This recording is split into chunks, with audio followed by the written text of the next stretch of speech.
श्रीमद् भगवत गीता द्वितीय अध्याय। संजय बोले, उस प्रकार करुणा से व्याप्त और आंसुओं से पूर्ण तथा व्याकुल नेत्रों वाले शोक युक्त उस अर्जुन के प्रति भगवान मधुसूदन ने यह वचन कहा। भगवान बोले, हे अर्जुन, तुझे इस असमय में यह मोह किस हेतु प्राप्त हुआ? क्योंकि न तो यह श्रेष्ठ पुरुषों द्वारा आचरित है, न स्वर्ग को देने वाला है और न ही कीर्ति को करने वाला है। इसलिए हे अर्जुन, नपुंसकता को मत प्राप्त हो, तुझ में यह उचित नहीं जान पड़ती। हे प्रथम, हृदय की तुच्छ दुर्बलता को त्याग कर युद्ध के लिए खड़ा हो जा।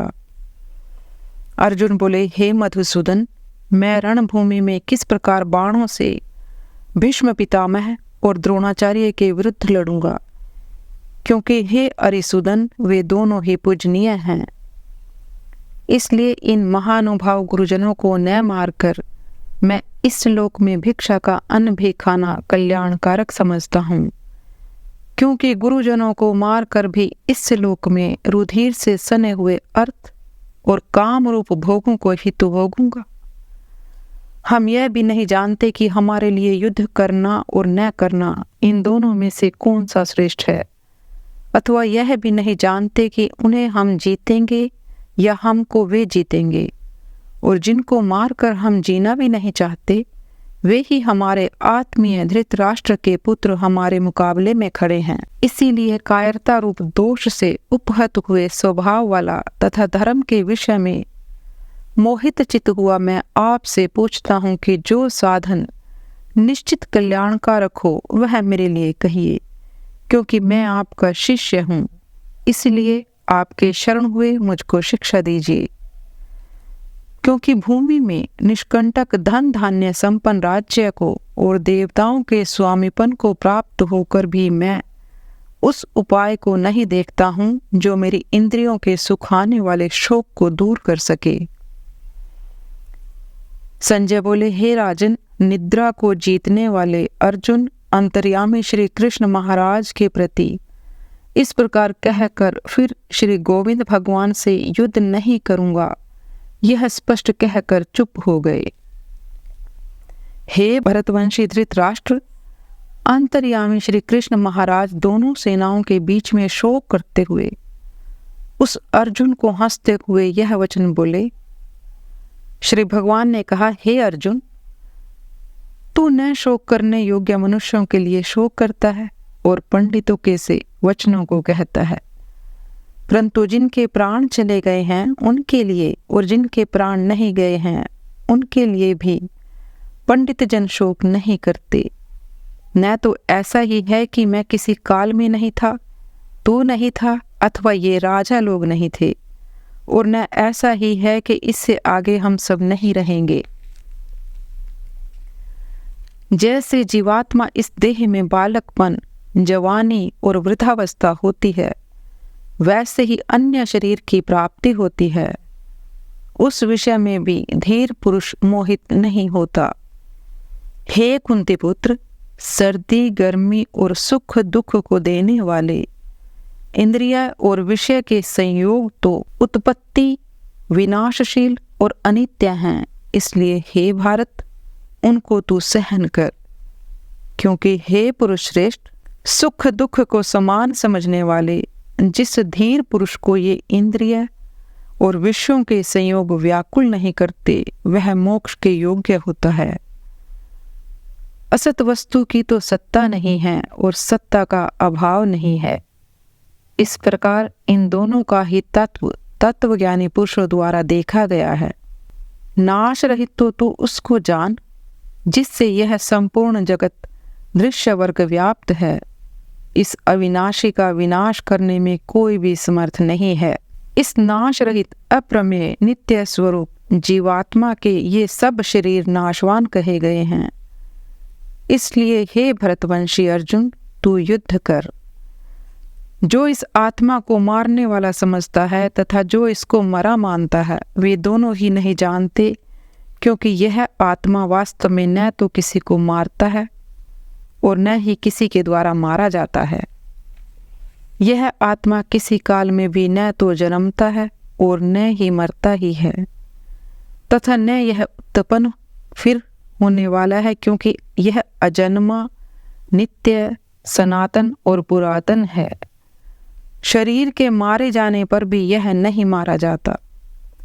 हे पृथापुत्र अर्जुन, जो पुरुष इस आत्मा को नाश रहित, नित्य, अजन्मा और अव्यय जानता है, वह पुरुष कैसे किसको मरवाता है और कैसे किसको मारता है। जैसे मनुष्य पुराने वस्त्रों को त्याग कर दूसरे नए वस्त्रों को ग्रहण करता है, वैसे ही जीवात्मा पुराने शरीर को त्याग कर दूसरे नए शरीर को प्राप्त होता है। इस आत्मा को शस्त्र नहीं काट सकते, इसको आग नहीं जला सकती, इसको जल नहीं गला सकता और वायु भी इसको नहीं सुखा सकती, क्योंकि यह आत्मा अच्छेद्य है।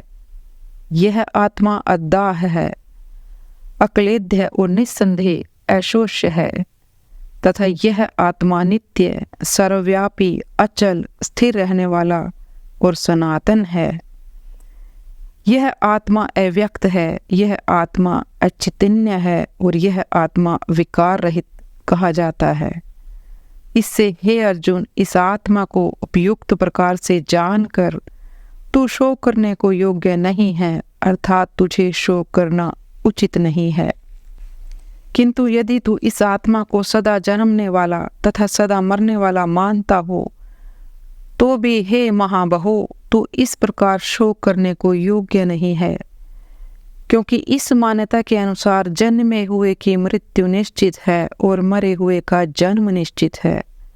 इससे भी इस बिना उपाय वाले विषय में तू शोक करने को योग्य नहीं है। हे अर्जुन, संपूर्ण प्राणी जन्म से पहले अप्रकट थे और मरने के बाद भी अप्रकट हो जाने वाले हैं, केवल बीच में ही प्रकट हैं। फिर ऐसी स्थिति में क्या शोक करना। कोई एक महापुरुष ही इस आत्मा को आश्चर्य की भांति देखता है और वैसे ही दूसरा कोई महापुरुष ही इसके तत्व का आश्चर्य की भांति वर्णन करता है, तथा दूसरा कोई अधिकारी पुरुष ही इसे आश्चर्य की भांति सुनता है और कोई कोई तो सुनकर भी इसको नहीं जानता। हे अर्जुन, यह आत्मा सबके शरीर में सदा ही अवध्य है। इस कारण संपूर्ण प्राणियों के लिए तू शोक करने के योग्य नहीं है, तथा अपने धर्म को देखकर भी तू भय करने योग्य नहीं है, अर्थात तुझे भय नहीं करना चाहिए, क्योंकि क्षत्रिय के लिए धर्म युक्त युद्ध से बढ़कर दूसरा कोई कल्याणकारी कर्तव्य नहीं है। हे पार्थ, अपने प्राप्त हुए और खुले हुए स्वर्ग के द्वार रूप इस प्रकार के युद्ध को भाग्यवान क्षत्रिय लोग ही पाते हैं। किंतु यदि तू इस धर्म युक्त युद्ध को नहीं करेगा, तो स्वधर्म और कीर्ति को खोकर पाप को प्राप्त होगा, तथा सब लोग तेरी बहुत काल तक रहने वाली अपकीर्ति का भी कथन करेंगे। और माननीय पुरुष के लिए अपकीर्ति मरण से भी बढ़कर है, और जिनकी दृष्टि में तू पहले बहुत सम्मानित होकर अब लघुता को प्राप्त होगा, वे महारथी लोग तुझे भय के कारण युद्ध से हटा हुआ मानेंगे। तेरे वैरी लोग तेरे सामर्थ्य की निंदा करते हुए तुझे बहुत से न कहने योग्य वचन भी कहेंगे। अधिक दुख इससे और क्या होगा। या तो तू युद्ध में मारा जाकर स्वर्ग को प्राप्त होगा, अथवा संग्राम में जीतकर पृथ्वी का राज्य भोगेगा। इस कारण हे अर्जुन, तू युद्ध के लिए निश्चय करके खड़ा हो जा। जय पराजय, लाभ हानि और सुख दुख को समान समझकर उसके बाद युद्ध के लिए तैयार हो जा। इस प्रकार युद्ध करने से तू पाप को नहीं प्राप्त होगा। हे पार्थ, यह बुद्धि तेरे लिए ज्ञान योग के विषय में कही गई, और अब तू इसको कर्म योग के विषय में सुन। जिस बुद्धि से युक्त हुआ तू कर्मों के बंधन को भली भांति त्याग देगा, अर्थात सर्वथा नष्ट कर डालेगा। इस कर्म योग में आरंभ का अर्थात बीज का नाश नहीं है और उल्टा फलस्वरूप दोष भी नहीं है, बल्कि इससे कर्म योग रूप धर्म का थोड़ा सा भी साधन जन्म मृत्यु रूप महान भय से रक्षा कर लेता है। हे अर्जुन, इस कर्म योग में निश्चयात्मिकता बुद्धि एक ही होती है, किंतु अस्थिर विचार वाले विवेकहीन सकाम मनुष्यों की बुद्धियां निश्चय ही बहुत भेदों वाली और अनंत होती हैं। हे अर्जुन, जो भोगों में तन्मय हो रहे हैं, जो कर्मफल के प्रशंसक वेद वाक्यों में ही प्रीति रखते हैं, जिनकी बुद्धि में स्वर्ग ही परम प्राप्य वस्तु और जो स्वर्ग से बढ़कर दूसरी कोई वस्तु ही नहीं है, ऐसा कहने वाले हैं, वे अविवेकी जन इस प्रकार की जिस पुष्पित अर्थात दिखाऊ शोभा युक्त वाणी को कहा करते हैं, जो कि जन्म रूप कर्म फल देने वाली एवं भोग तथा ऐश्वर्य की प्राप्ति के लिए नाना प्रकार की बहुत सी क्रियाओं का वर्णन करने वाली है, उस वाणी द्वारा जिनका चित्त हर लिया गया हो, जो भोग और ऐश्वर्य में अत्यंत आसक्त हैं, उन पुरुषों की परमात्मा में निश्चात्मिकता बुद्धि नहीं होती। हे अर्जुन, वेद उपयुक्त प्रकार से तीनों गुणों के कार्य रूप समस्त भोगों एवं उनके साधनों का प्रतिपादन करने वाले हैं, इसलिए तू उन भोगों एवं उनके साधनों में आसक्तिहीन, हर्ष शोकादि द्वंद्वों से रहित नित्य वस्तु परमात्मा में स्थित योग क्षेम को न चाहने वाला और स्वाधीन अंतकरण वाला हो। सब ओर से परिपूर्ण जलाशय के प्राप्त हो जाने पर छोटे जलाशय में मनुष्य का जितना प्रयोजन रहता है, ब्रह्म को तत्व से जानने वाले ब्राह्मण का समस्त वेदों में उतना ही प्रयोजन रह जाता है। तेरा कर्म करने में ही अधिकार है, उसके फलों में कभी नहीं। इसीलिए तू कर्मों के फल का हेतु मत हो तथा तेरी कर्म न करने में भी आसक्ति न हो। हे धनंजय, तू आसक्ति को त्याग कर तथा सिद्धि और असिद्धि में समान बुद्धि वाला होकर योग में स्थित हुआ कर्तव्य कर्मों को कर। समत्व ही योग कहलाता है। इस समत्व रूप बुद्धियों में सकाम कर्म अत्यंत ही विनम्र श्रेणी का है। इसलिए हे धनंजय, तू समबुद्धि में ही रक्षा का उपाय ढूंढ, अर्थात बुद्धि योग का ही आश्रय ग्रहण कर, क्योंकि फल के हेतु बनने वाले अत्यंत दीन हैं। समबुद्धि युक्त पुरुष पुण्य और पाप उन दोनों को इसी लोक में त्याग देते हैं, अर्थात उनसे मुक्त हो जाते हैं। इससे तू समत्वरूप योग में लग जा। यह समत्वरूप योग ही कर्मों में कुशलता है, अर्थात कर्म बंधन से छूटने का उपाय है, क्योंकि समबुद्धि से युक्त ज्ञानी जन कर्मों से उत्पन्न होने वाले फल को त्याग कर जन्म रूप बंधन से मुक्त हो निर्विकार परम पद को प्राप्त हो जाते हैं। जिस काल में तेरी बुद्धि मोह रूप दलदल को भली भांति पार कर जाएगी, उस समय तू सुने हुए और सुनने में आने वाले इस लोक और परलोक संबंधी सभी भोगों से वैराग्य को प्राप्त हो जाएगा।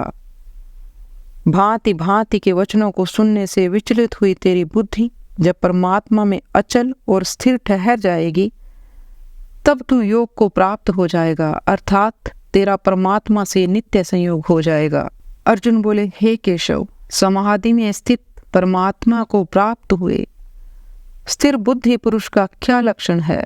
वह स्थिर बुद्धि पुरुष कैसे बोलता है, कैसे बैठता है और कैसे चलता है? श्री भगवान बोले, हे अर्जुन, जिस काल में यह पुरुष मन में स्थित संपूर्ण कामनाओं को भली भांति त्याग देता है और आत्मा से आत्मा में ही संतुष्ट रहता है, उस काल में यह स्थित प्रज्ञ कहा जाता है। दुखों की प्राप्ति होने पर जिसके मन में उद्वेग नहीं होता, सुखों की प्राप्ति में जो सर्वथा निष्प्रह तथा जिसके राग भय क्रोध नष्ट हो गए हैं, ऐसा मुनि स्थिर बुद्धि कहा जाता है। जो पुरुष सर्वत्र स्नेह रहित हुआ उस शुभ या अशुभ वस्तु को प्राप्त होकर न प्रसन्न होता है और न द्वेष करता है, उसकी बुद्धि स्थिर है। और कछुआ सब ओर से अपने अंगों को जैसे समेट लेता है, वैसे ही जब यह पुरुष इंद्रियों के विषयों से इंद्रियों को सब प्रकार से हटा लेता है, तब उसकी बुद्धि स्थिर है, ऐसा समझना चाहिए। इंद्रियों के द्वारा विषयों को ग्रहण न करने वाले पुरुषों के भी केवल विषय तो निवृत्त हो जाते हैं, परंतु उनमें रहने वाली आसक्ति निवृत्त नहीं होती। इस स्थित प्रज्ञ पुरुष की तो आसक्ति भी परमात्मा का साक्षात्कार करके निवृत्त हो जाती है। हे अर्जुन, आसक्ति का नाश न होने के कारण ये प्रथमन स्वभाव वाली इंद्रियां यत्न करते हुए बुद्धिमान पुरुष के मन को भी बलात्कार से हर लेती हैं। इसीलिए साधक को चाहिए कि वह उन संपूर्ण इंद्रियों को वश में करके सम्माहित चित्त हुआ मेरे परायण होकर ध्यान में बैठे, क्योंकि जिस पुरुष की इंद्रियां वश में होती हैं उसी की बुद्धि स्थिर हो जाती है। विषयों का चिंतन करने वाले पुरुष की उन विषयों में आसक्ति हो जाती है। आसक्ति से उन विषयों की कामना उत्पन्न होती है और कामना में विघ्न पड़ने से क्रोध उत्पन्न होता है। क्रोध से अत्यंत मूढ़ भाव उत्पन्न हो जाता है। मूढ़ भाव से स्मृति में भ्रम हो जाता है और स्मृति में भ्रम हो जाने से बुद्धि अर्थात ज्ञान शक्ति का नाश हो जाता है और बुद्धि का नाश हो जाने से यह पुरुष अपनी स्थिति से गिर जाता है। परंतु अपने अधीन किए हुए अंतकरण वाला साधक अपने वश में की हुई राग द्वेष से रहित इंद्रियों द्वारा विषयों में विचरण करता हुआ अंतकरण की प्रसन्नता को प्राप्त होता है। अंतकरण की प्रसन्नता प्राप्त होने पर इसके संपूर्ण दुखों का अभाव हो जाता है। उस प्रसन्नचित वाले कर्मयोगों की बुद्धि शीघ्र ही सब ओर से हटकर एक परमात्मा में ही भली भांति स्थिर हो जाती है। न जीते हुए मन को और इंद्रियों वाले पुरुष में निश्चयात्मकता बुद्धि नहीं होती। उस आयुक्त मनुष्य के अंतकरण में भावना भी नहीं होती तथा भावनाहीन मनुष्य को शांति नहीं मिलती और शांति रहित मनुष्य को सुख कैसे मिल सकता है। क्योंकि जैसे जल में चलने वाली नाव को वायु हर लेती है, वैसे ही विषयों में विचरती हुई इंद्रियों में से मन जिस इंद्रिय के साथ रहता है वह एक ही इंद्रिय इस आयुक्त पुरुष की बुद्धि को हर लेती है। इसीलिए हे महाबाहो, जिस पुरुष की इंद्रियों के विषय में सब प्रकार से निग्रह की हुई है उसकी बुद्धि स्थिर है। संपूर्ण प्राणियों के लिए जो रात्रि के समान है, उस नित्य ज्ञान स्वरूप परमानंद की प्राप्ति में स्थित प्रज्ञ योगी जागता है। और जिस नाशवान सांसारिक सुख की प्राप्ति में सब प्राणी जागते हैं, परमात्मा के तत्व को जानने वाले मुनि के लिए वह रात्रि के समान है। जैसे नाना नदियों के जल सब ओर से परिपूर्ण अचल प्रतिष्ठा वाले समुद्र में उसको विचलित न करते हुए ही समा जाते हैं, वैसे ही सब भोग जिस स्थित प्रज्ञ पुरुष में किसी प्रकार का विकार उत्पन्न किए बिना ही समा जाते हैं, वही पुरुष परम शांति को प्राप्त होता है, भोगों को चाहने वाला नहीं। जो पुरुष संपूर्ण कामनाओं को त्याग कर ममता रहित, अहंकार रहित और स्पृहा रहित हुआ विचरता है, वही शांति को प्राप्त होता है, अर्थात वह शांति को प्राप्त है। हे अर्जुन, यह ब्रह्म को प्राप्त हुए पुरुष की स्थिति है। इसको प्राप्त होकर योगी कभी मोहित नहीं होता और अनंत काल में भी इस ब्राह्मी स्थिति में स्थित होकर ब्रह्मानंद को प्राप्त हो जाता है। ओम तत्सिद्धि। श्रीमद् भगवत गीता सुपनिषदम सुत्सु ब्रह्म विद्यायाम योग शास्त्रे श्री कृष्ण अर्जुन संवादे सांख्य योगो नाम द्वितीय अध्याय समाप्त। श्रीमद् भगवत गीता द्वितीय अध्याय समाप्त।